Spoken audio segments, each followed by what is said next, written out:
Assalamualaikum warahmatullahi wabarakatuh. Waalaikumsalam warahmatullahi wabarakatuh. Alhamdulillahirabbil alamin. Segala puji dan syukur hanya milik Allah Subhanahu wa taala semata, karena hanya dengan nikmat dan karunia-Nya kita semua bisa berkumpul kembali siang ini untuk mentadaburi surat Al-Qadr, yaitu surat yang ke-25 ya Pak Ustadz ya. Dari urutan turunnya kepada baginda Rasulullah Shallallahu Alaihi Wasallam. Semoga surat Al-Qadr ini yang akan kita tadaburi nanti ini bisa memberikan banyak masukan, bisa memberikan ibroh dan manfaat yang bisa diimplementasikan atau bisa diamalkan oleh kita semua dengan mudah, dan kita semua bisa mendapatkan manfaatnya, serta insya Allah kita semua nantinya bisa mendapatkan syafaatnya. Amin ya rabbal alamin. Karena sudah hadir di sini Ustadz Umar Maka, guru kita bersama, yang baru saja selesai safar ya Pak Ustadz ya. Untuk mempersingkat waktu, kami persilahkan Ustadz untuk memulai kajian tadaburnya siang ini. Tafadol Pak Ustadz. Jazakillah, terima kasih banyak buat Mbak Ari dan seluruh pengurus Majelis Ta'lim Rabbani yang semoga senantiasa diistiqomahkan, disabakkan Allah bersama Al-Quran dan mengajak umat ini kepada Al-Quran. Dan barakallahu fikum bagi seluruh jamaah yang telah bergabung. Mari luruskan niat dan kita mulai insya Allah tadabbur Quran kita. Setelah sekian pertemuan kita tidak dipertemukan Allah di majelis kita ini yang kita cintai ini, disebabkan karena Al-Fakir di beberapa kesempatan yang lalu melakukan safar, baik itu ke dua tanah suci Mekah dan Madinah. Sepulang dari umroh kemudian melanjutkan safar ke bumi Syam, ke Masjidil Aqsa. Mudah-mudahan Allah juga karuniakan kepada setiap di antara kita kesempatan untuk salat di tiga masjidnya ini dan senantiasa sana sebelum Allah wafatkan dan matikan kita semuanya. Allahumma amin. Allahumma amin ya rabbal alamin. Bismillahirrahmanirrahim. Assalamualaikum warahmatullahi wabarakatuh. Alhamdulillah. Alhamdulillahilladzi la ilaha illa huwal ahadus samad. Lam yalid wa lam yulad wa lam yakul lahu kufuwan ahad. Asyhadu an la ilaha illallah wahdahu la syarika lahu wa asyhadu anna Muhammadan abduhu wa rasuluhu al-mab'uts rahmatan lil alamin. Allahumma salli wa sallim ala Muhammad wa ala alihi wa sahabatihi wa man tabi'ahum bi ihsanin ila yaumiddin. Amma ba'd. Allahumma anfa'na bil Qur'an, Allahumma anfa'na bil Qur'an, Allahumma 'allimna al-Qur'an. Qul inna salati wa nusuki wa mahyaya wa mamati lillahi rabbil alamin. Raditu billahi rabba wa bil islami dina wa bi Muhammadin sallallahu alaihi wasallam nabiyyan wa rasulah. Jamaah rahmatullah, ikhwatal iman azanallahu wa iyyakum. Mengawali tadabbur Quran kita pada siang hari ini, melanjutkan tadabbur kita sebelumnya. Memetik ibrah, pelajaran, tadzkirah, peringatan dari keagungan ayat-ayat Allah, dari surah-surah yang diturunkan Allah kepada baginda Nabi Sallallahu Alaihi Wasallam sesuai dengan urutan turunnya. Kalau tidak salah di beberapa pertemuan sebelumnya kita baru saja selesai dari tadabbur surah Abasa, surah yang ke-24. Sesuai dengan urutan turunnya menurut ulama kepada baginda Nabi Sallallahu Alaihi Wasallam. Dan hari ini insya Allah kita akan memulai surah yang diturunkan di urutan ke-25 kepada baginda Nabi Sallallahu Alaihi Wasallam. Surah ini adalah surah yang amat sangat familiar bagi kita. Bahkan setiap di antara kita saya yakin menghafal surah ini.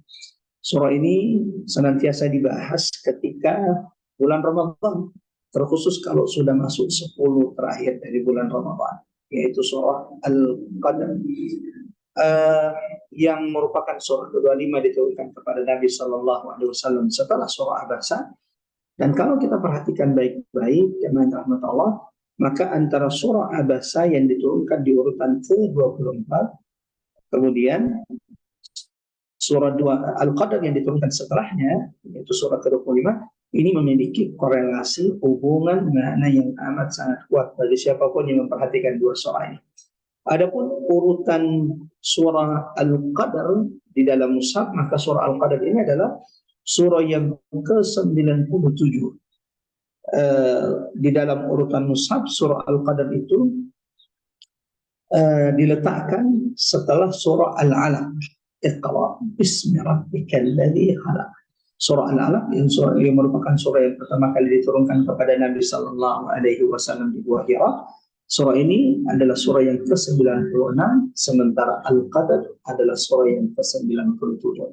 Lagi-lagi, siapapun yang memperhatikan urutan korelasi munasabah antara surah Al-Qadr dengan surah Al-Alaq, maka Masya Allah akan nampak sekali bagi siapapun yang mentadaburi surah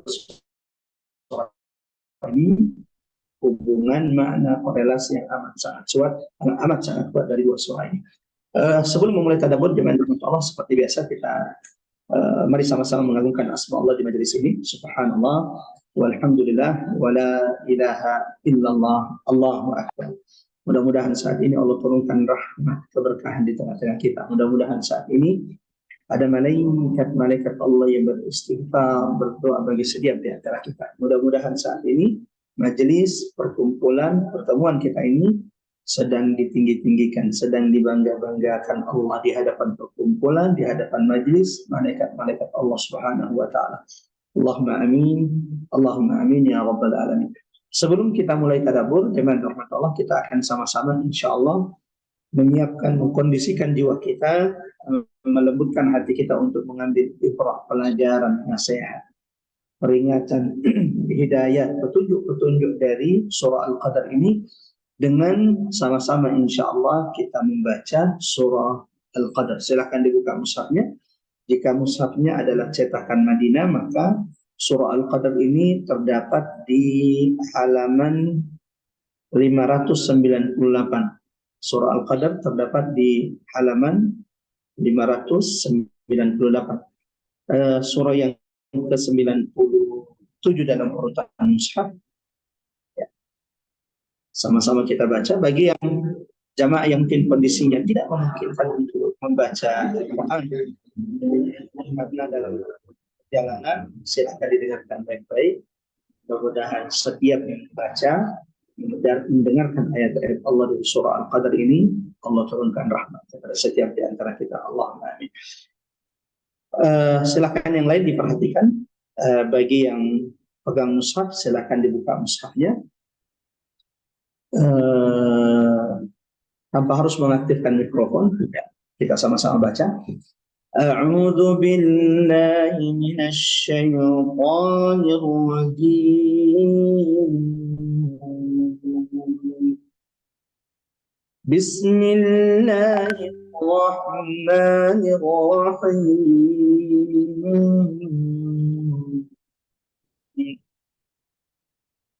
Inna anzalnahu fi lailatul qadr wa ma adraka ma lailatul qadr. Lailatul qadri khairun min ألف شهر تنزل الملائكة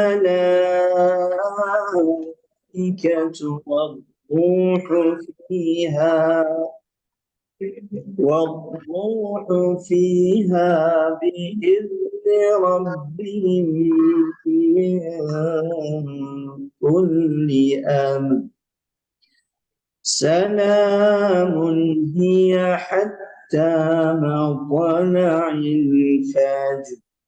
Allahumma arhamna bil Quran. Allahumma arhamna bil Quran.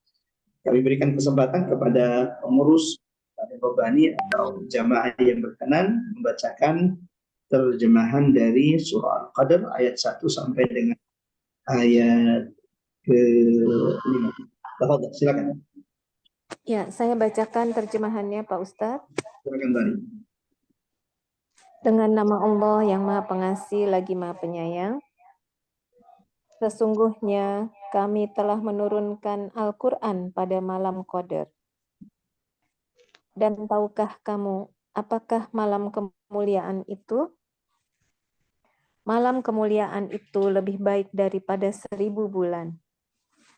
Pada malam itu turun para malaikat dan roh Jibril dengan izin Tuhannya untuk mengatur semua urusan. Sejahteralah malam itu sampai terbit fajar. Maha benar Allah dengan segala firman-Nya. Allahu Akbar. Allahu Akbar. Barakallahu fiik bagi seluruh jamaah rahmat Allah yang sudah sama-sama baca surah Al-Qadr atau sudah mendengarkan surah Al-Qadr. Jamaah rahmat Allah, ikhwatal iman azanallahu wa iyyakum ajma'in. Suratul Qadar, surah Al-Qadar, atau juga dinamai oleh ulama dengan surah Lailatul Qadar. Dinamai dengan dua nama ini, yaitu surah Al-Qadar atau dengan surah Lailatul Qadar, karena kalimat Al-Qadr yang memiliki beberapa makna sebagaimana yang dijelaskan oleh ulama-ulama tafsir. Kalimat Al-Qadar sebagaimana kalimat Lailatul Qadar itu berulang selama 3 kali di dalam surah ini. Inna anzalnahu fi Lailatul Qadar. Kata Al-Qadar atau Lailatul Qadar itu disebutkan di ayat pertama. Wa ma adraka ma Lailatul Qadar. Kembali kata Al-Qadar dan kalimat Lailatul Qadar juga disebutkan di ayat kedua. Lalu kemudian di ayat ketiga, Lailatul Qadri khairun min alfi syahr. Juga kembali disebutkan di kata Al-Qadar atau kalimat Lailatul Qadar itu berulang selama atau sebanyak 3 kali. Sehingga surah ini sebagaimana kita sebut dapati di mushaf dan buku-buku tafsir dinamai dengan surah Al-Qadar atau dengan surah Lailatul Qadar. Merupakan surah Makkiyah dan ini jelas teman Allah karena surah ini termasuk surah-surah yang pertama-tama kali turun kepada Nabi sallallahu alaihi wasallam. Surah ini adalah surah yang ke-25 sesuai urutan turunnya kepada Nabi, turun setelah surah Abasa. Dan juga di dalam surah Abasa juga bercerita tentang Al-Quran, keagungan kemuliaan Quran serta orang-orang yang mendustakan Quran maka mereka dihinakan Allah, serta bagaimana Allah berikan contoh teladan kepada kita seorang hamba yang memiliki keterbatasan, yang memiliki kekurangan. Abdullah ibn Ummi Maktum yang buta. Akan tetapi ia datang kepada Nabi dengan semua keterbatasannya, sungguh-sungguh ingin mendengarkan Quran. Maka Allah abadikan sanjungan untuknya sampai hari kiamat yang akan terus dibaca oleh orang-orang yang baca Al-Quran. Nah, di surah Al-Qadar, jamaah rahmatullah, akhwat aliman azanallahu wa iyyakum ajma'in. Allah jelaskan bagaimana proses, bagaimana cara Quran itu diturunkan. Allahu Akbar. Kalau urutan mushafnya, surah ini setelah surah Al-Alaq. Iqra bismi rabbikal ladzi khalaq. Bacalah dengan nama Tuhan. Mungkin ada yang bertanya, apa yang dibaca? Apa yang harus dibaca? Apa yang diperintahkan Nabi untuk dibaca di surah Al-Alaq? Jawabannya ada di surah setelahnya. Di surah 97. Inna anzalnahu fi lailatul qadar.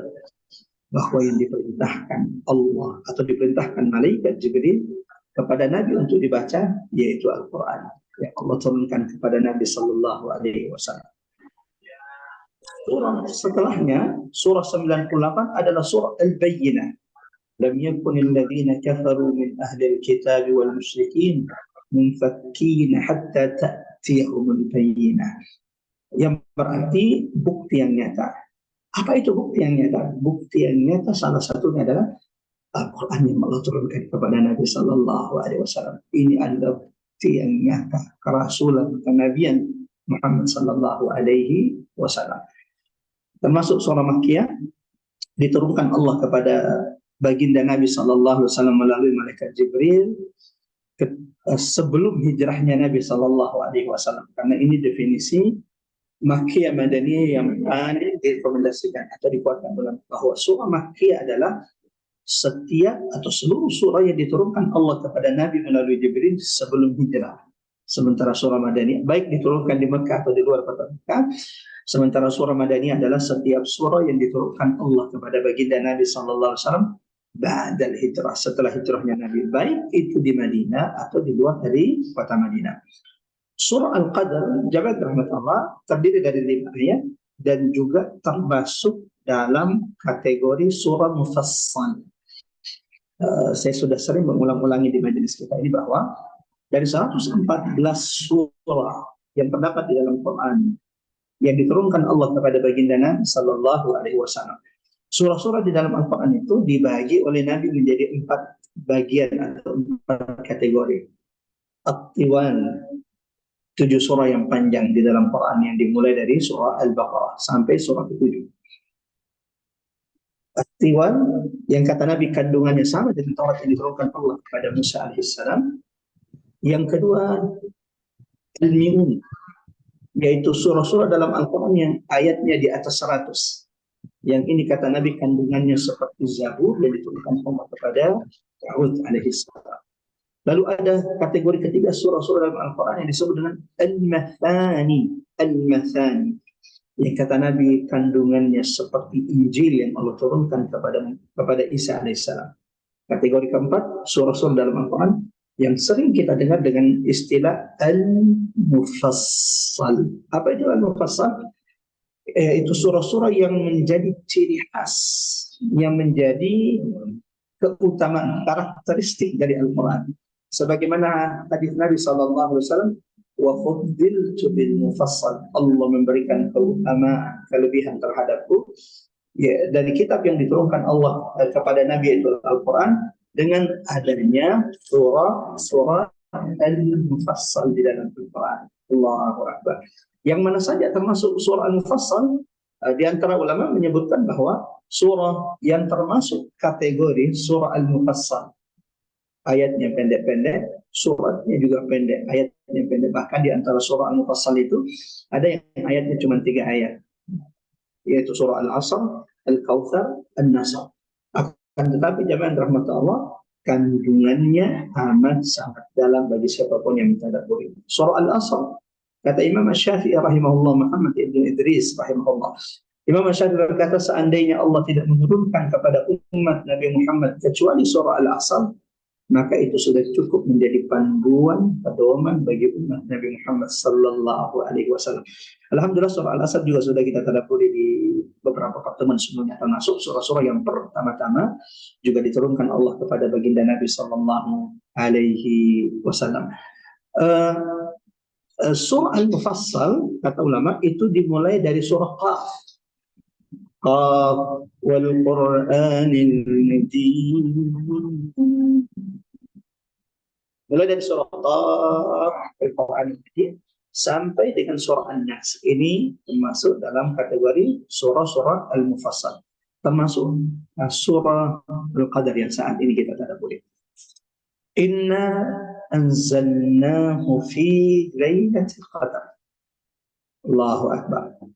Dari ayat pertama sampai dengan ayat terakhir surah Al-Qadar ini bercerita bagaimana turunnya Al-Quran, mukjizat terbesar baginda Nabi Sallallahu Alaihi Wasallam. Dari ayat pertama sampai ayat terakhir, Allah menggambarkan peristiwa agung, peristiwa besar, diturunkannya sebaik-baik kitab kepada Rasul, kepada Nabi terbaik. Allahu Akbar. Quran adalah ringkasan semua kitab-kitab yang diturunkan Allah kepada para nabi dan rasul sebelum baginda Nabi sallallahu alaihi wasallam. Maka kalau ingin memahami apa isi Taurat, originalitasnya Taurat itu apa, Injil apa, ya tidak usah baca Taurat Injil yang hari ini ada, yang sudah dirubah tangan-tangan nakal rahib-rahib mereka. Intisari dari semua kitab-kitab yang Allah turunkan kepada nabi-nabi dan rasul ada pada Al-Quran. Sebagaimana intisari dari semua Quran, semua surah yang ada dalam Quran diringkas dalam satu surah yang paling mulia di dalam Al-Quran, a'zam surah, yaitu surah Al-Fatihah. dan semua isi kandungan surah Al-Fatihah dan kitab-kitab semua surah dalam Al-Quran, bahkan semua kitab-kitab itu ada pada ayat Iyyaka na'budu wa iyyaka nasta'in. Jamaah rahmatullah, akhwatal iman azallahu wa iyyakum ajma'in. Turunnya Quran itu dalam dua bentuk. Di dalam Quran Allah menjelaskan bagaimana Al-Quran itu diturunkan kepada baginda Nabi SAW atau bagaimana Quran itu diturunkan. Ulama menjelaskan bahwa turunnya Quran itu dalam dua bentuk. Yang pertama, turunnya Quran jumlah wahidah sekaligus semua Al-Quran. Ini adalah bentuk pertama bagaimana Quran diturunkan. Diturunkan sekaligus jumlah wahidah dari Lauhil Mahfuz, tempat yang terjaga, la yamassuhu illal mutahharun. Tidak ada yang bisa menyentuhnya kecuali yang sudah dibersihkan, sudah disucikan oleh Allah Subhanahu wa taala dari malaikat-malaikat Allah Subhanahu wa taala. Diturunkan sekaligus 30 juz, 114 surah. Dari Lauhil Mahfuz ke langit dunia, ila sama itu. Ini bentuk Quran diturunkan yang pertama. Turun sekaligus 30 juz, 114 surah. Dari mana? Dari Lauhil Mahfuz ila sama dunia, ke langit dunia. Sebagian ulama mengatakan bahwa surah Al-Qadar ini, inna anzalnahu fi lailatul qadar, sesungguhnya kami telah menurunkan Al-Quran pada malam Lailatul Qadar. Surah ini bercerita tentang turunnya Quran yang sekaligus ini. Ayat-ayat Al-Quran yang menggambarkan turunnya Quran itu kadang menggunakan kata anzalna atau kadang menggunakan kata tasydid. Nazzala. Dan ini kata ulama memiliki maknanya tersendiri. Kalau anzala itu berarti sekaligus, adapun kalau menunjukkan menggunakan kata tasydid nazzala, itu berarti turunnya Quran beransur-ansur. Wallahu a'lam bishawab. Yang kedua, jamaah rahmat Allah. Jadi ini yang pertama, turunnya Quran sekaligus 30 juz. Dan ini terjadi di Lailatul Qadar, dan Lailatul Qadar itu terdapat di bulan Ramadan. Yang kedua, bentuk turunnya Quran yang kedua adalah turunnya Quran beransur-ansur. Minas sama'id dunya, dari langit dunia, ila qalbi Muhammadin sallallahu alaihi wasallam, ke hati baginda Nabi sallallahu alaihi wasallam selama 23 tahun lebih. Dan di dalam Quran, sebagaimana dijelaskan juga ulama-ulama kita, bahwa ada hikmah yang sangat besar kenapa Quran itu diturunkan Allah beransur-ansur. Allah Maha Kuasa menurunkan Quran sekaligus 30 juz ke dalam dada Nabi Muhammad. Tapi itu tidak dilakukan Allah Subhanahu wa taala. Akan tetapi Allah turunkan Quran dari langit dunia ke dada baginda Nabi sallallahu alaihi wasallam beransur-ansur selama 23 tahun. Mungkin ada yang bertanya, apa hikmahnya? Kenapa Quran tidak diturunkan sekaligus 30 juz kepada Nabi? Seperti yang diinginkan orang-orang kafir saat itu. Yang Allah abadikan perkataan mereka dalam Quran surah 25 ayat 32. Surah Al-Furqan, Quran surah 25 ayat 32. Wa qala alladziina kafaru, dan orang-orang kafir itu berkata, laula nuzzila alaihi al-Qur'anu jumlatan wahidah. Kenapa Al-Quran itu tidak diturunkan sekaligus saja? Jadi langsung tahu apa isinya. Dari awal sampai terakhir sudah ketahuan. Wa qala alladziina kafaru laula nuzzila alaihi al-Qur'anu jumlatan. Kenapa Quran itu, kalau memang Nabi itu benar-benar, kalau Quran itu betul-betul adalah buat wahyu mukjizat Muhammad, bukan buatan Muhammad, kenapa Quran tidak diturunkan sekaligus 30 juz? Maka Allah kemudian memberikan penjelasan, membantah ucapan orang-orang tersebut. Kadzalik, yang demikian hikmah kenapa Allah turunkan Quran secara beransur-ansur 23 tahun kepada baginda Nabi sallallahu alaihi wasallam. 13 tahun di Mekah, lalu kemudian Nabi hijrah ke Madinah, dan Allah turunkan Quran 10 tahun di Madinah. Sehingga jumlah keseluruhannya itu adalah 23 tahun. Kata Allah, kadzalik, yang demikian itu kami lakukan. Turunkan Quran beransur-ansur. Apa hikmahnya kata Allah? Linusabbita bihi fu'adak. Allahu Akbar. Allahu Akbar. Allah yang maha tahu bagaimana ia menurunkan kitab. Dan Allah menurunkan Quran ini secara beransur-ansur. Dan Allah sebutkan hikmah. Kenapa Allah turunkan beransur-ansur? Linutsabbita bihi fu'adak. Agar kami teguhkan dengannya. Jadi dengan turunnya Quran itu beransur-ansur, Allah menginginkan diteguhkannya hati baginda Nabi sallallahu alaihi wasallam. Linutsabbita bihi fu'adak. Dari sini juga ulama mengatakan belajar Quran itu jangan langsung banyak, langsung ini dihafal semuanya. Kalau Nabi saja butuh waktu 23 tahun agar Quran itu dimasukkan Allah keseluruhan ke dalam dada Nabi Muhammad SAW, maka sebaiknya belajar Quran, tadabburi Quran, menghayati Al-Quran, mengkaji Al-Quran, diambil sedikit demi sedikit, tahapan demi tahapan, agar pemahaman ini semakin menghujam dalam dada kita, agar kita juga merasakan keagungan kebesaran ayat-ayat Allah Subhanahu wa Ta'ala. Sehingga kenapa kemudian Quran itu diturunkan beransur-ansur, dan itu memberikan pelajaran bahwa ketika kita ingin menghafal Quran, ketika ingin mempelajari Quran juga sebaiknya mempelajari, mengambil Quran, mengkaji Al-Quran juga step by step, diambil tahap demi bertahap. Sebagaimana dicontohkan oleh sahabat-sahabat Rasulullah sallallahu alaihi wasallam, Abdullah bin Umar, sahabat Nabi sallallahu alaihi wasallam, kata beliau, "Kunna la natajawazu 10 ayatin." Kami ini sahabat Nabi, di antara sahabat Nabi itu ada yang mempelajari surah Al-Baqarah itu sampai 5 tahunan, sampai bertahun-tahun, hanya mempelajari, mengambil surah Al-Baqarah. Surah Al-Baqarah sampai bertahun-tahun.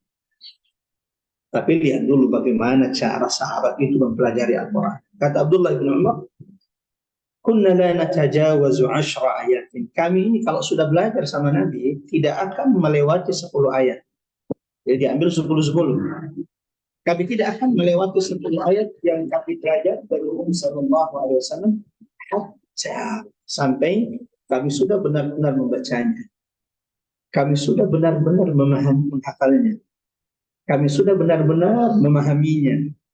Dan yang terakhir, kami sudah sungguh benar-benar mengamalkannya. Allahu Akbar. Mudah-mudahan Allah mampukan juga kita untuk meneladani para sahabat-sahabat Rasulullah sallallahu alaihi wasallam. Tidak tergesa-gesa ketika mengkaji, mengambil, memahami Al-Quran, agar Quran ini betul-betul terkerja. Ini hikmah jamaah rahmat Allah, kenapa Quran itu diturunkan secara beransur-ansur kepada baginda Nabi sallallahu alaihi wasallam. Sebagaimana Allah sebutkan dalam Quran surah Al-Furqan, Quran surah 25 ayat 32. Linutsabbita bihi fu'adak. Agar Quran yang diturunkan secara bertahap ansur-ansur ini menjadi sebab Allah teguhkan hati baginda Nabi sallallahu alaihi wasallam. Ada beberapa hikmah yang juga disebutkan ulama. Di antara hikmah kenapa Quran itu diturunkan secara beransur-ansur, tashilan lihifdzil Quran wa fahmi. Turunnya Quran secara beransur-ansur itu, kata ulama, memudahkan Nabi, dan ini juga akan memudahkan betul umat Nabi Muhammad sallallahu alaihi wasallam untuk memahami dan menghafal ayat-ayat Allah Subhanahu wa taala. Allahu Akbar. Jadi turunnya Quran beransur-ansur itu memudahkan Nabi untuk menghafalnya dan mengamalkannya, sebagaimana itu juga bentuk kemudahan rahmat Allah kepada sahabat-sahabat Rasulullah sallallahu alaihi wasallam agar mereka juga mudah memahami, mengamalkan, menghafal ayat-ayat yang diturunkan Allah kepada Nabi sallallahu alaihi wasallam. Hikmah ketiga, kata ulama, sahabat rahmat Allah, di antara hikmah kenapa Quran itu diturunkan secara beransur-ansur, musayaratul ahdath, agar setiap ayat, setiap surah yang turun kepada Nabi itu sesuai dengan peristiwa yang dilalui oleh Nabi Sallallahu Alaihi Wasallam. Kita ambil contoh surah Abasa. Ketika Nabi Sallallahu Alaihi Wasallam diminta oleh pembesar-pembesar Quraisy seperti Abu Jahal dan lain-lainnya agar Nabi menyiapkan majelis khusus VIP khusus pembesar-pembesar Quraisy. Tidak boleh ada orang-orang miskin, orang-orang kere seperti Bilal bin Rabah, Ammar ibn Yasir, lalu kemudian Khabbab ibn al-Arad, Suhaib ar-Rumi. Tidak boleh ada orang-orang miskin yang duduk di majelis mereka. La haula wala quwwata illa billah. Coba lihat orang-orang yang menyombongkan diri, bahkan ketika duduk di majelis ilmu pun mereka masih tarakku, mereka masih menyombongkan diri mereka. Lalu kemudian Nabi sepakat, lalu tiba-tiba di tengah Nabi berbicara menjelaskan tentang Islam kepada pembesar-pembesar Quraisy, datang sahabat Nabi yang buta Abdullah ibn Umi Maktum. Lalu sejenak raut muka wajah Nabi itu berubah. Itu pun kepada orang buta, dan ini sudah kita bahas di pertemuan sebelumnya. Tiba-tiba raut wajah Nabi berubah, dan itu juga tidak akan diketahui oleh sahabat Abdullah ibn Maktum karena dia buta.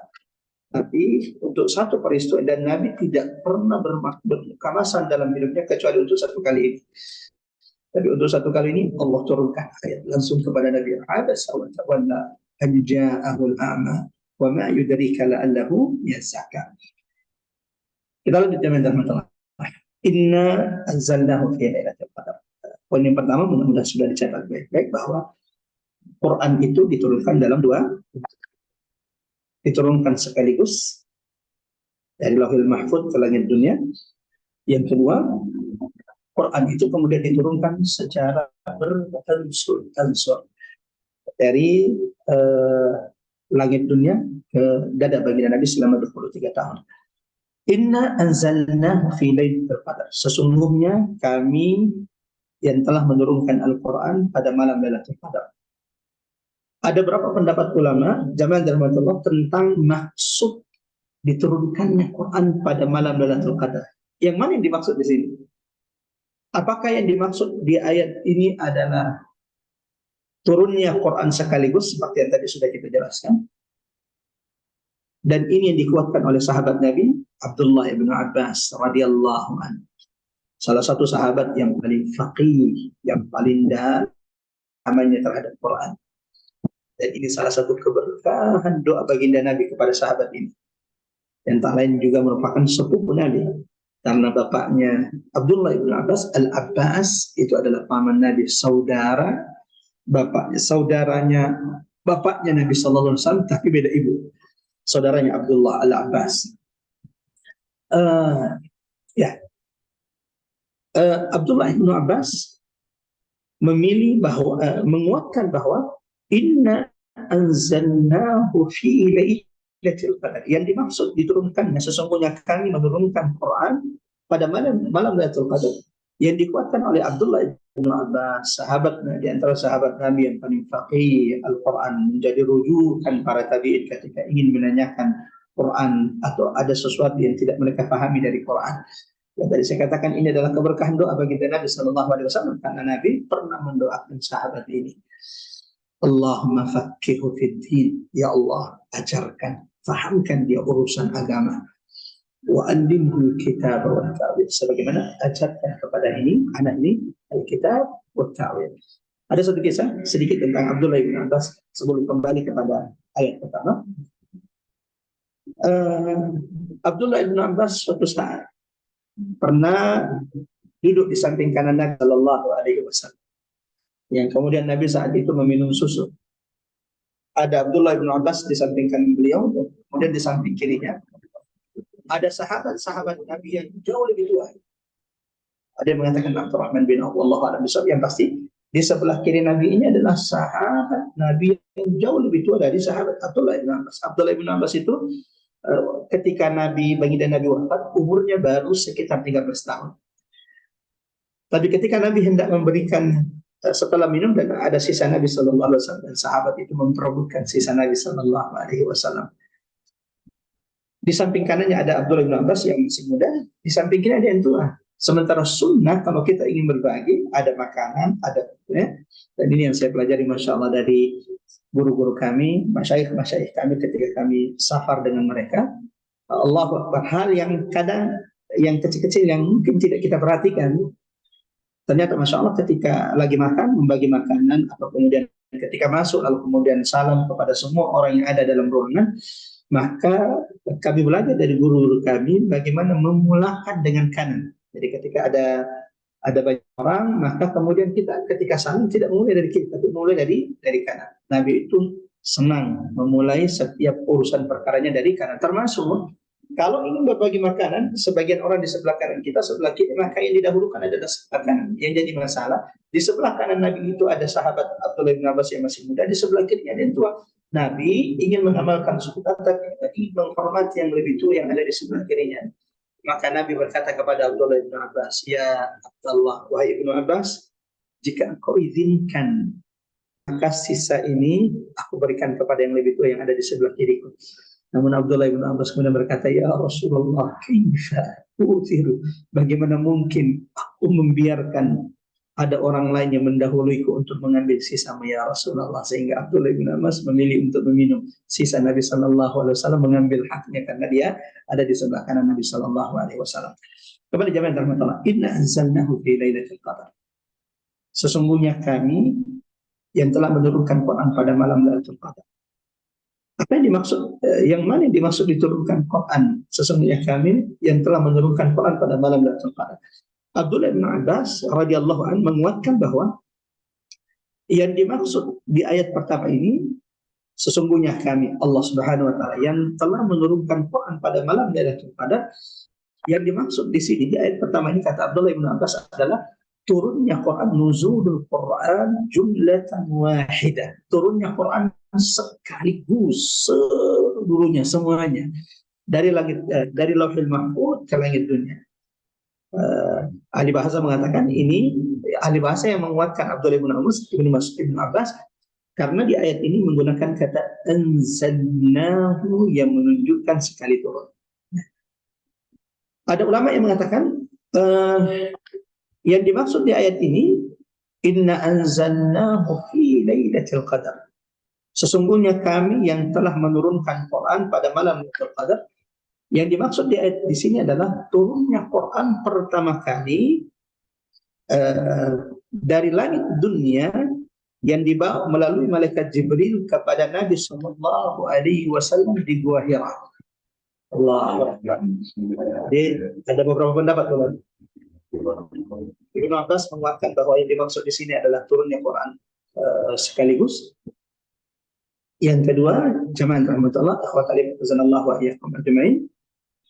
Ada ulama yang menguatkan bahwa yang dimaksud di ayat ini adalah turunnya Quran pertama kali kepada Nabi Sallallahu Alaihi Wasallam yang terjadi di bulan Ramadan pada malam Lailatul Qadar. Sebagaimana ya turunnya Quran sekaligus juga terjadi di bulan Ramadan dan di malam Lailatul Qadar. Ya. Jadi pendapat kedua menguatkan bahwa yang dimaksud di ayat ini adalah turunnya Quran pertama kali kepada baginda Nabi Sallallahu Alaihi Wasallam ketika Jibril tiba-tiba mendatangi Nabi Sallallahu Alaihi Wasallam di bulan Ramadan, di salah satu malam dari malam Ramadan, ketika Nabi sedang tahajud, sedang menyendiri, bertafakur, merenung, beribadah di Gua Hira. Lalu tiba-tiba malaikat Jibril memeluk Rasulullah Sallallahu Alaihi Wasallam, lalu tiba-tiba menyuruh, "Iqra, baca wahai Muhammad." Ma'ana biqari, aku tidak bisa membaca.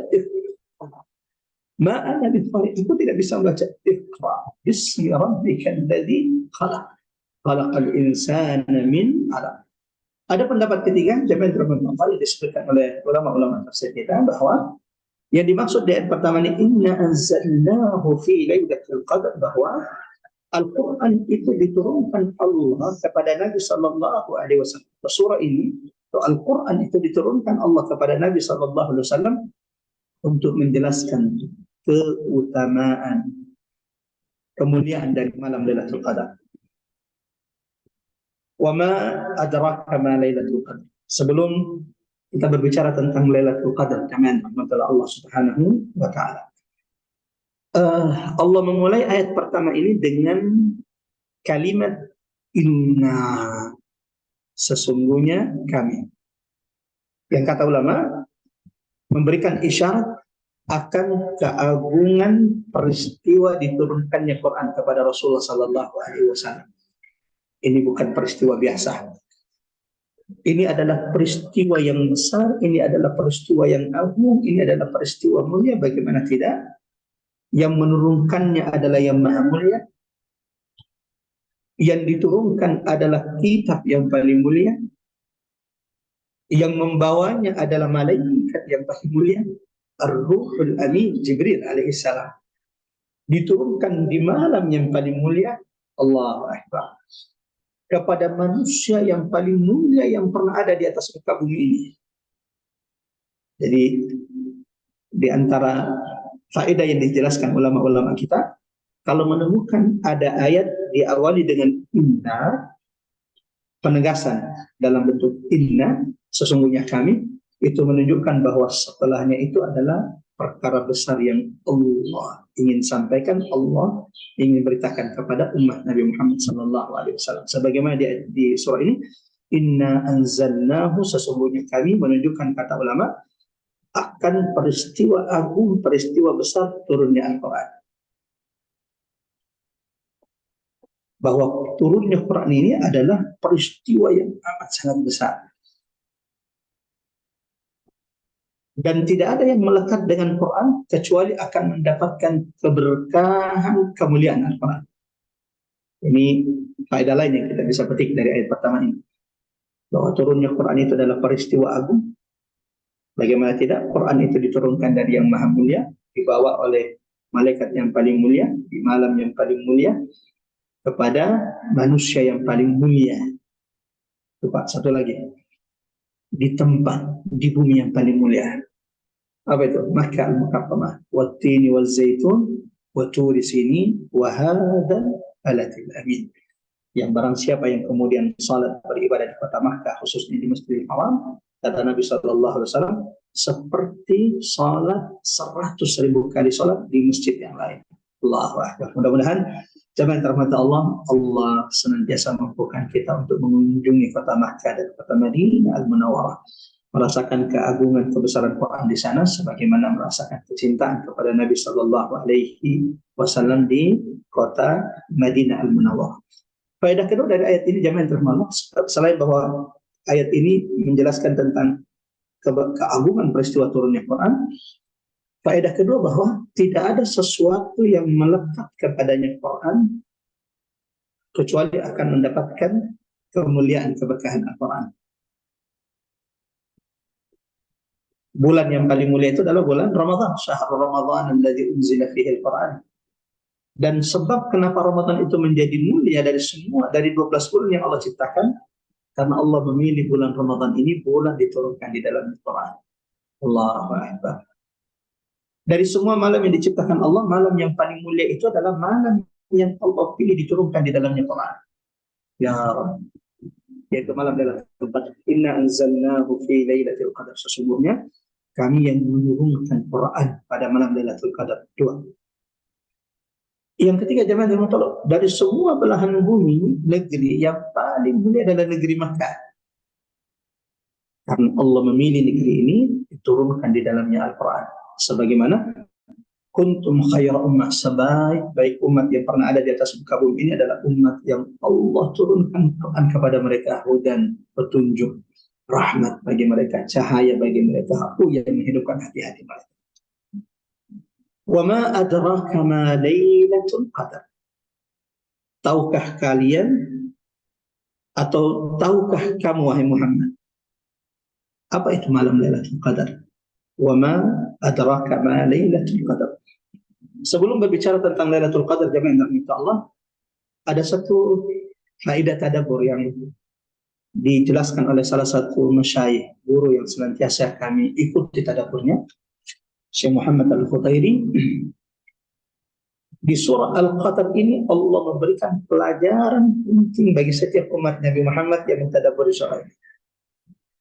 Bagaimana surah Al-Qadar ini memberikan isyarat kepada kita, pelajaran kepada kita bahwa waktu terbaik merasakan Quran, merasakan keagungan kebesaran Quran, waktu yang terbaik untuk merasakan ketenangan bersama Quran adalah malam hari. Allahu Akbar. Bukan berarti kita tidak bisa tadabbur di sore hari, di pagi hari, bisa. Akan tetapi surah Al-Qadar ini perhatikan, inna anzalnahu fi lailatul qadar. Sesungguhnya kami yang telah menurunkan Quran pada malam Lailatul Qadar. Wa ma adraka ma lailatul qadar. Kata malam itu diulangi sebanyak 3 kali di sini. Menunjukkan kata Syekh Muhammad Al-Qutaibi bahwa waktu terbaik merasakan keagungan Quran itu adalah waktu malam. Allahu Akbar, Allahu Akbar. Dan itu Allah tegaskan jemaah rahmatullah di dalam Quran surah Al-Muzammil. Ya. Allah tegaskan bahwa dentuman kebesaran Quran itu akan terasa lebih kalau kita fokus memperhatikan Quran di malam hari, atau kemudian memperbanyak membaca Quran di malam hari. Dalam Quran surah 73, Quran surah Al-Muzammil ayat 5 dan 6, A'udzubillahi minasyaitonirrajim. Inna sanulqi 'alaika qawlan thaqila. Sesungguhnya kami wahai Muhammad akan menurunkan kepadamu perkataan ucapan yang amat sangat berat. Inna nasyi'atal layli. Nah, di ayat sebelumnya, di ayat 2, ya ayyuhal muzammil, ayat pertama, ayat kedua sampai ayat keempat, qumil laila illa qalila. Bangunlah di malam hari. Nisfahu awinqus minhu qalila. Apa yang Allah perintahkan? Kalau kita bangun di tengah malam, Allah perintahkan kita untuk memperbanyak qiyam, memperbanyak bangun di malam hari, memperbanyak salat di malam hari. Yang kedua yang Allah perintahkan, yang Allah perintahkan untuk diperbanyak di malam hari, kecuali selain qiyamul lail, auzid alaihi warattilil qur'ana tartila. Allahu akbar, Allahu akbar. Yang kedua yang Allah perintahkan jemaah Allah, selain kalau terbangun di malam hari atau bangun di malam hari, memperbanyak salat, yang Allah perintahkan berbanyak baca Quran.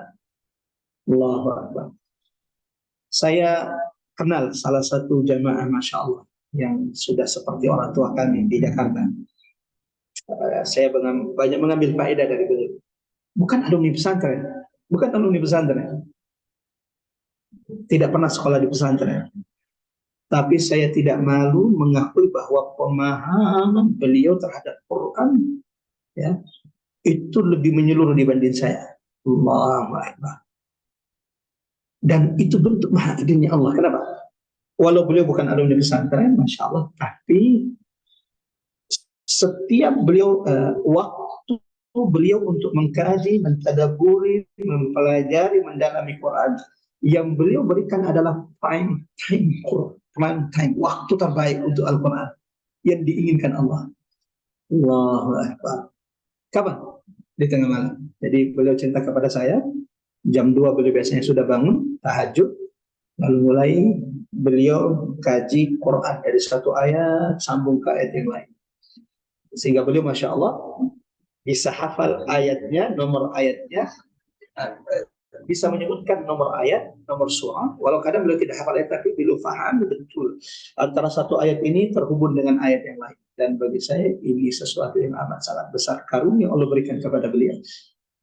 Padahal bukan hanya pesantren, tidak pernah kuliah mendalami Quran seperti kami yang memang dari selesai SD sudah masuk pesantren, setelah pesantren S1, S2, S3-nya itu memang bidang agama. Tapi di sinilah adilnya Allah. Allah berikan pemahaman Quran yang amat sangat mendalam kepada beliau, karena beliau juga telah memberikan waktu terbaik untuk Al-Quran. Dan saya sedang menasihati diri saya, sedang saling mengingatkan kepada seluruh jamaah yang dirahmati Allah. Kalau ingin merasakan keagungan kebesaran Quran, kalau ingin merasakan ladzatul Quran, lezatnya Quran, pilih waktu terbaik itu Quran yang Allah ajarkan kepada kita. Kapan waktu terbaiknya? Inna anzalnahu fi lailatul qadar. Waktu malam. Waktu malam. Di malam hari. Kenapa? Inna nasyi'atal lail hiya asyaddu wat'an wa aqwa. Ternyata Masya Allah, dentuman, pesan, bekas Quran dan qiyamul lail, bacaan Quran itu lebih kuat ketika ia di tengah malam. Allahu Akbar. Allahu Akbar. Yang kedua, jemaah rahmatullah, kenapa malam? Ini kenapa malam? Satu, ternyata memang waktu terbaik untuk orang, mohon dicatat baik-baik, waktu terbaik untuk merasakan keajaiban kebesaran Quran di malam hari. Yang kedua, ini menunjukkan bahwa Quran itu butuh fokus. Quran itu butuh fokus. Kenapa di malam hari? Karena kalau di malam hari kita tidak mendengarkan apa-apa. Kalau kita baca Quran di malam hari, Taha ma anzalna alaikal Qur'ana litashqa. Allah, itu nggak ada suara-suara yang mengganggu kita sehingga kita betul-betul syahdu merasakan Quran. Allahu Akbar. Saya ingin mengingatkan diri saya, sedang menasihati diri saya. Pelajaran kedua dari ayat 1 ayat 2 ini. Quran itu butuh fokus. Seperti apa engkau memberikan fikiran hatimu kepada Quran, seperti itu Quran akan memberikan rahmatnya, cahayanya kepada. Salah satu kisah yang sering saya sampaikan di majelis Ta'lim Rabbani ini adalah kisah dalam Quran surah Al-Ahqaf ayat 29, ketika sekelompok jin pertama kali mendengarkan Quran dari Nabi Sallallahu Alaihi Wasallam, bukan berkali-kali, pertama kali. Lalu kemudian jin ini, falamma hadaru, ketika mereka mulai mendengarkan Nabi baca Quran di salat subuh, qalu ansitu.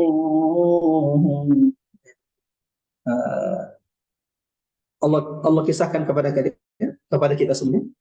Wa idh sarafna ilayka nafaran minal jin yastami'una al-Qur'an. Dan ingatlah Muhammad ketika kami utus kepadamu sekelompok jin untuk sungguh-sungguh mendengarkan Quran. Ya, fokus mendengarkan Quran. Falamma hadaru, ketika mereka sudah sampai di tempat Nabi salat dan membaca Quran, qalu ansitu. Mereka saling mengingatkan untuk tidak berbicara. Allahu Akbar. Dan terbukti setelah itu ketika mereka sungguh-sungguh mendengarkannya, fokus mendengarkan Quran, tidak ada yang bicara. Saat itu mereka merasakan keajaiban, kebenaran, cahaya, keberkahan Quran. Sehingga mereka kemudian pulang ke negeri mereka masing-masing, menceritakan, mendakwakan Al-Quran kepada kaum mereka. Ya qaumana, wahai kaumku, kata sekelompok jin ini, inna sami'na Qur'anan ajaba. Sesungguhnya kami telah baru saja Al-Quran yang begitu ajaib. Unzila min ba'di Musa, yang diturunkan kepada Nabi setelah Musa alaihissalam. Lalu ayat berikutnya, mereka memanggil keluarga, sanak saudara mereka, kaum mereka untuk beriman kepada Al-Quran, untuk menyambut seruan Nabi Muhammad sallallahu alaihi wasallam. Ya qaumana ajibu da'i Allah.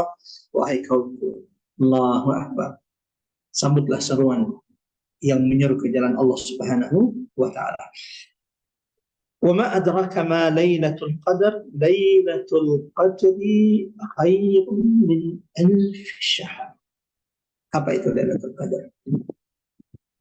Kenapa malam yang mulia ini, malam yang dipilih untuk diturunkannya Al-Quran ini dinamai dengan lailatul qadar?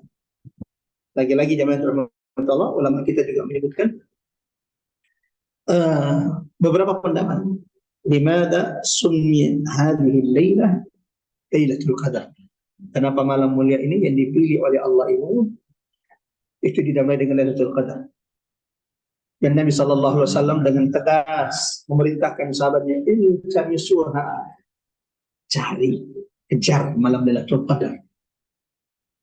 Di mana ya Rasulullah? Al-ashrul awakhir min Ramadan. Cari, raih, capai, tunggu malam Lailatul Qadar di 10 malam terakhir. Bahkan ada riwayat mengatakan di mana Nabi Shallallahu Alaihi Wasallam pernah beriktikaf di 10 pertama demi untuk mendapatkan Lailatul Qadar. Sampai Jibril datang kepadanya, ya Muhammad, laisa hauna, bukan di sini tempatnya Lailatul Qadar. Maka kemudian Nabi iktikaf di 10 kedua. Hanya lagi-lagi untuk mengejar Lailatul Qadar malam yang begitu mulia ini. Yang tidak ada orang yang dipertemukan Allah kecuali dengan Lailatul Qadar kecuali mereka adalah orang-orang yang dimuliakan, orang-orang yang beruntung di sisi Allah. Sebagaimana tidak ada orang yang tidak dipertemukan Allah dengan Lailatul Qadar, diharamkan Allah dari Lailatul Qadar kecuali mereka adalah orang-orang yang merugi dan celaka. Nabi itikaf di 10 Ramadan kedua sampai kemudian Jibril juga berkata, laisa hauna, bukan di sini Muhammad tempatnya Lailatul Qadar. Sampai kemudian Nabi itikaf di 10 terakhir. Dan Nabi pernah keluar di tengah-tengah sahabatnya yang lagi berkumpul di malam 10 terakhir Ramadan, di mana Nabi saat itu keluar untuk memberitahukan kepada mereka kapan Lailatul Qadar. Karena saat itu Nabi tahu kapan Lailatul Qadar. Allahu Akbar. Tapi ketika Nabi keluar untuk menyampaikan kepada sahabatnya waktu Lailatul Qadar itu, kapan turunnya Lailatul Qadar di 10 terakhir, pas ketika Nabi sampai di masjid, tiba-tiba mendapati ada 2 sahabatnya yang bertikai, ada 2 sahabat yang berdebat, sehingga Nabi kemudian mengislah mereka berdua. Lalu tiba-tiba Nabi terlupakan untuk menyampaikan apa yang ingin dia sampaikan tentang waktu Lailatul Qadar, sehingga Nabi Shallallahu Alaihi Wasallam mengatakan kepada sahabatnya, tadinya aku keluar kepada kalian untuk menyampaikan kapan itu waktu Lailatul Qadar, bahkan tetapi perselisihan di antara kalian membuat saya lupa untuk menyampaikan kapan waktunya kepada kalian. Menunjukkan jamaah rahmat Allah wa ta'ala bahwa tidak ada perselisihan, tidak ada pertikaian, tidak ada perpecahan di tengah umat Nabi Muhammad sallallahu alaihi wasallam kecuali itu akan menghilangkan banyak keberkahan kebaikan dari umat ini. Wallahu a'lam bishawab. Ada beberapa ulama menyebutkan ada beberapa sebab kenapa Lailatul Qadar itu disebut dinamai dengan Lailatul Qadar. Ini sebelum kita bicara tentang keutamaan keberkahan Lailatul Qadar, malam yang Allah pilih diturunkan di dalamnya Al-Quran.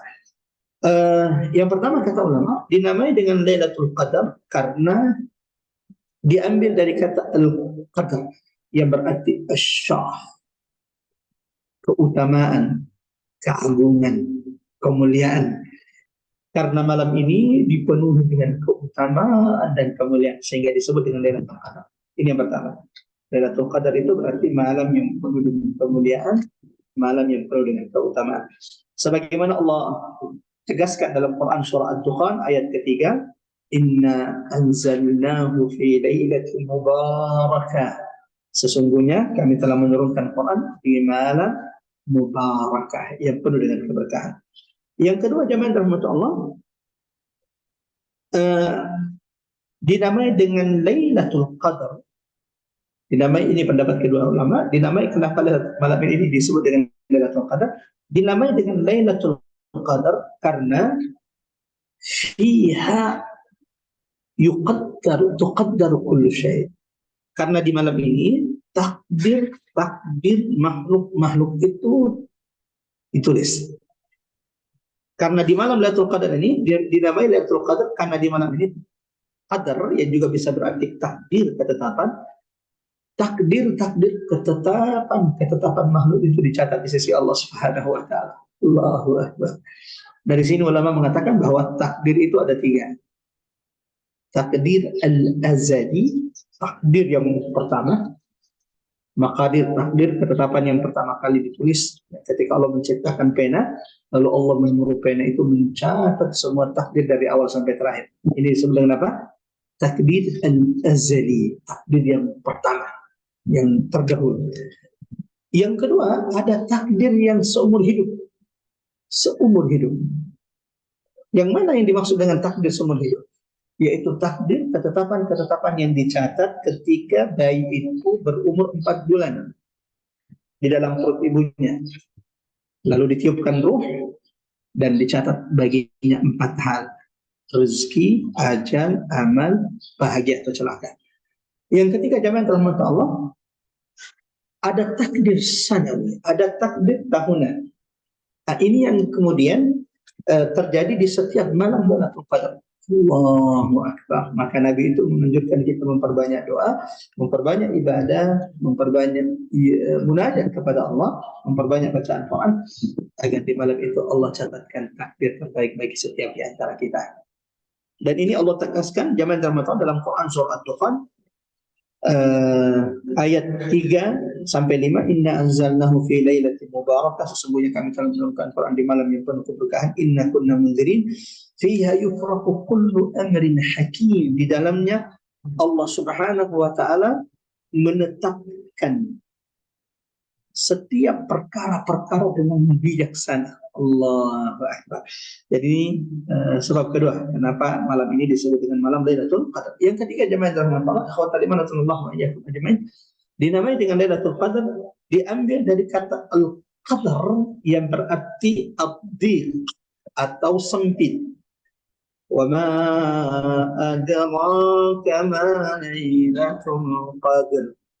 Lailatul Qadri khairun min alfi syahr.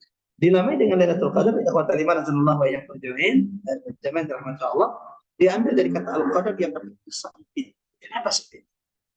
Kata ulama, karena bumi di malam itu, Allahu Akbar, menjadi sempit, yang ini luas, tertampar luas. Tapi di malam Lailatul Qadar bumi ini menjadi sempit. Bukan berarti sempit mengecil, tidak. Menjadi sempit karena banyaknya malaikat Allah yang memenuhi bumi Allah saat itu atau di malam itu. Ya, terakhir jemaah Allah. Jadi sepertinya surah Al-Qadar ini akan kita bagi menjadi 2 pertemuan.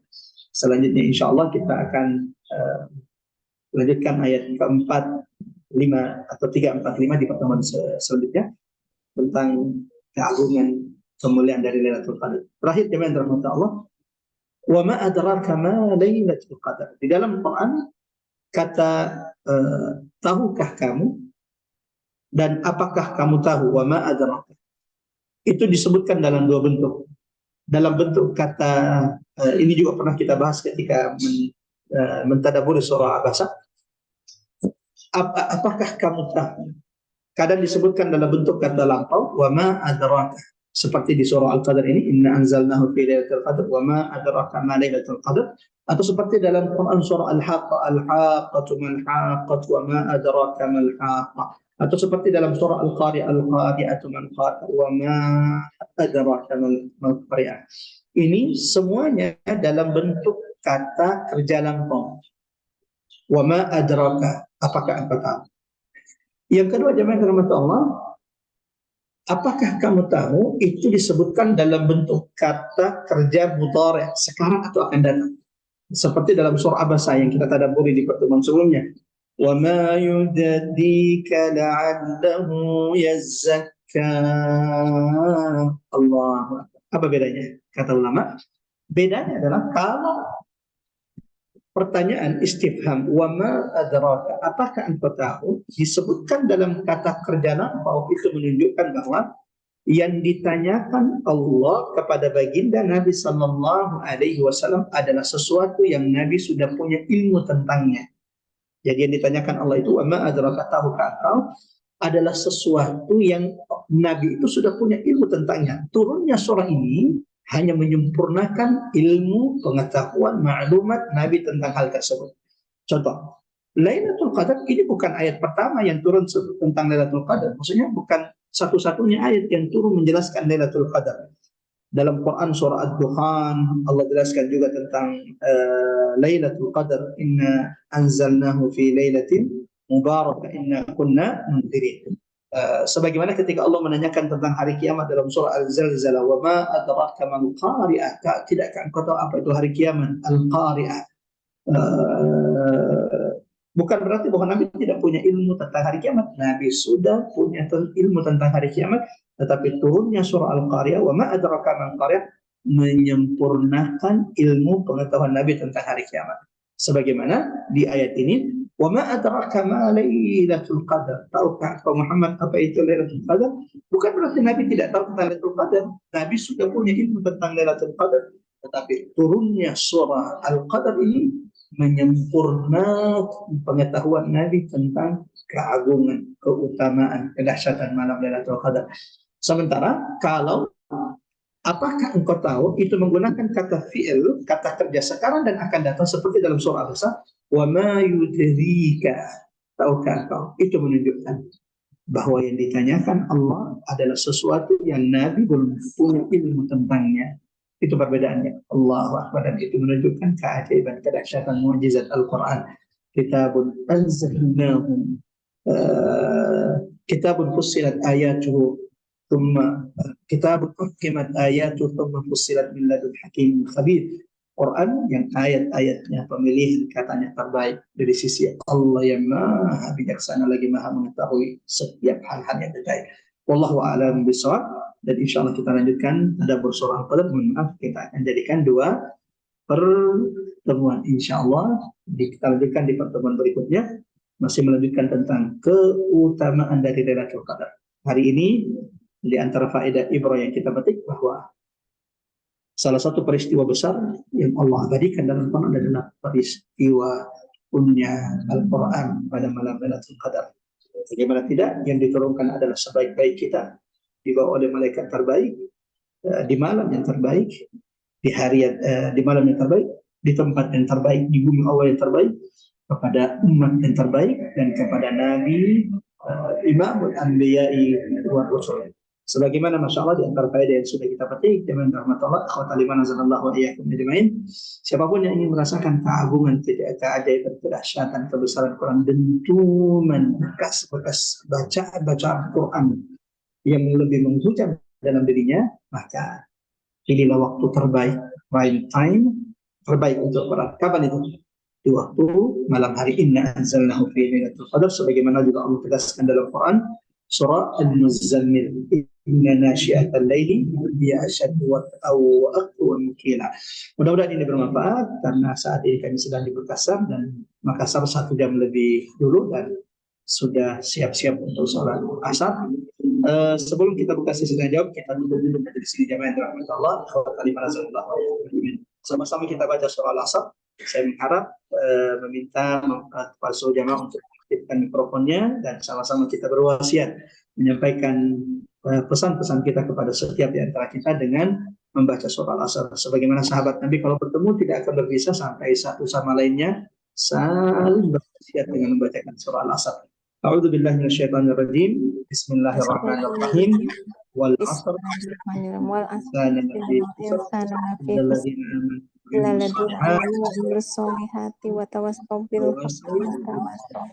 Kita tutup dengan baca doa kafaratul majelis. Allahumma bihamdik.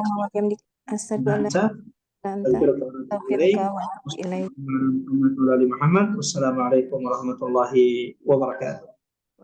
Waalaikumsalam warahmatullahi wabarakatuh. Terima kasih Pak Ustadz. Ada pertanyaan Ibu-ibu? Silahkan. Kami buka sesi tanya jawab di sini. Assalamualaikum warahmatullahi wabarakatuh, Mbak Ari. Waalaikumsalam warahmatullahi wabarakatuh. Silakan Bu Emi. Baik, maaf Pak Ustadz mau bertanya. Silakan. Ada seseorang itu rajin sekali ngafalin Al-Quran, Pak Ustadz. Ya. Menghafal rajin, tetapi bapaknya itu tidak sering itu baca tafsir itu malah jarang. Jadi yang diutamakan ngafalinya. Itu gimana Pak Ustadz? Lebih utama yang gimana Pak Ustadz? Baik, terima kasih Pak Ustadz. Masya Allah, Masya Allah. Barakallahu fiik. Buat ibu yang sudah bertanya, mudah-mudahan menjadi faedah bagi kita semuanya. Zaman rahmatullah memperbanyak baca Quran itu sudah sangat baik, itu sudah rahmat, keberkahan dari sisi Allah Subhanahu wa taala. Bagaimana tidak, satu huruf yang kita baca dari Quran ada 10 kebaikan. Alif lam mim itu bukan satu huruf, tapi alif satu huruf, lam satu huruf, mim satu huruf. Salah satu amalan yang memberatkan timbangan kita dalam bacaan-bacaan Quran kita. Tapi kalau cuma sampai pada membaca Quran, tapi tidak memahami isinya, ditakutkan nanti pintar baca Qurannya, tapi perilakunya tidak sesuai dengan Quran, akhlaknya tidak sesuai dengan Quran.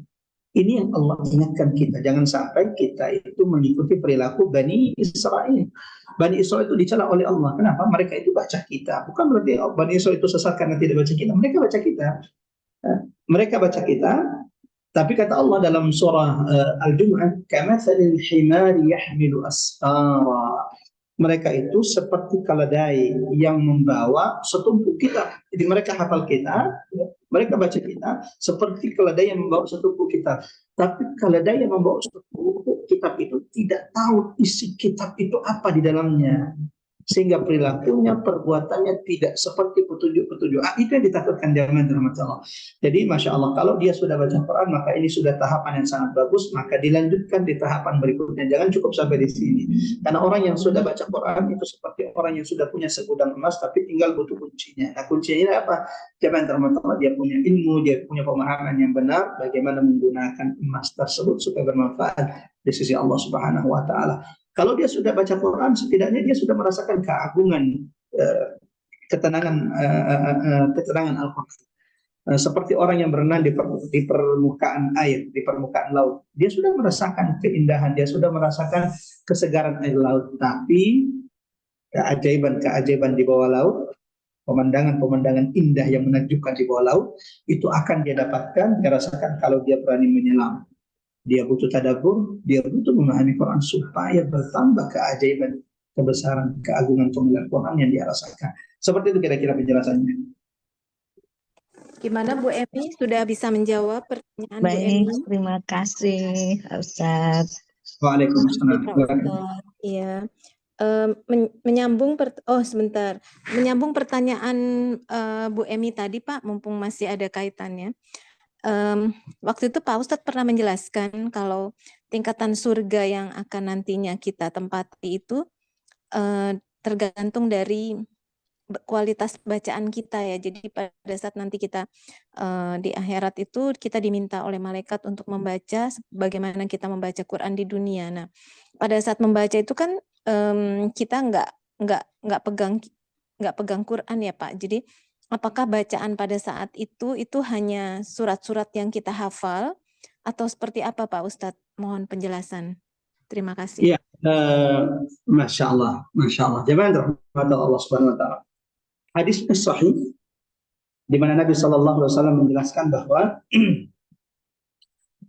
tidak ada orang yang masuk surga kecuali kelak dia akan diperintahkan untuk mulai membaca Quran. Iqra wa'taqi warattilil Quran kama kunta turattiluha fi dunya. Masuklah surga Allah dan mulailah baca Quranmu seperti engkau baca di dunia, dan teruslah naik tingkatan surga, karena yang menentukan tingkatan surga hari ini adalah ayat terakhir yang engkau baca di dunia. Nah, jangan rahmatullah akhwatal iman azanallahu ayat jami'in. Seperti apa kita membacanya? Wallahu a'lam bishawab. Yang pasti tidak ada orang yang membaca Quran yang sia-sia. Semua surah, semua ayat yang senantiasa kita baca di dunia ini, maka lisan kita akan dimampukan Allah untuk membaca ayat-ayat itu, dan tidak mesti harus hafal. Yang pasti adalah disebutkan senantiasa membaca Al-Quran. Kalau hafal jauh lebih utama jelasnya. Tapi teman-teman rahmat Allah, yang ditekankan di sini adalah senantiasa memperbanyak bacaan-bacaan Qurannya, agar kelak lisannya dimampukan Allah untuk membaca Quran dan dapatkan dengannya derajat di surga. Seperti itu kira-kira. Allahu a'lam bishawab. Masya Allah, terima kasih Pak Ustadz. Ini ada penanya berikutnya Ibu Yuniarti dari Bandung. Silahkan Ibu Yuniarti. Tafadhol. Assalamualaikum warahmatullahi wabarakatuh Pak Ustadz. Waalaikumsalam. Silakan Ibu. Saya izin bertanya Pak Ustadz dalam kaitannya membaca Quran. Nah, ada kan kita sebagai umat Islam kan itu sebagai kewajiban ya kita membaca Quran, mentadabburinya dan mempelajarinya. Nah, ada orang yang saya pernah mengajak seseorang untuk kita majelis taklim khususnya membaca Quran. Nah, orangnya itu kalau menurut Kak itu kan ibadah terserah manusianya sendiri ya Pak. Karena kita mengajak kebaikan. Jadi orangnya memang pintar membaca Qurannya, dia memahami artinya dan bisa mempelajarinya. Tapi kadang-kadang tuh kita sebagai umat Islam kan ada yang futur ya Pak Ustadz ya. Betul. Ada Pak Ustadz, saya pernah memang itu kejadian